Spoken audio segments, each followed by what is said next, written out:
இன்னைக்கு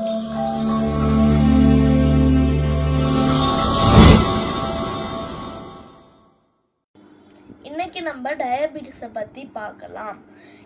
எந்த இடம்லாம் அதிகமாக முன்னேற்றமும் வளர்ச்சியும் அடைந்திருக்கோ அங்கே தான் அதிகமாக டயபெட்டிஸ் வருது.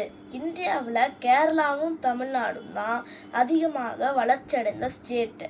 அதனால இந்த 2 ஸ்டேட்டில் தான் அதிகமாக டயபெட்டிஸ் வருது.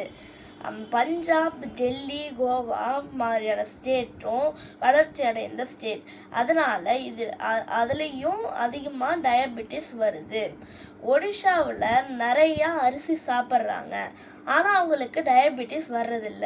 ஏன்னா அவங்க கடுமையாக உழைக்கிறாங்க. எந்த இடம்லாம் அதிகமாக வளர்ச்சி அடைந்திருக்கோ அதெல்லாம் மாநகரமாக ஆகிடும். அதனால் அங்கே பேக்கரி, ஃபாஸ்ட் ஃபுட்லாம் ஈஸியாக கிடைக்கும். அதனால் அங்கே நிறைய பேருக்கு டயபெட்டிஸ் வருது. பிலிப்பைன்ஸ், வியட்நாம் மாதிரியான நாட்டிலலாம் மக்கள் இயற்கையோடு சேர்ந்து வாழ்கிறாங்க. அதனால் அங்கே கொஞ்சம் பேருக்கு தான் டயபெட்டிஸ் வருது.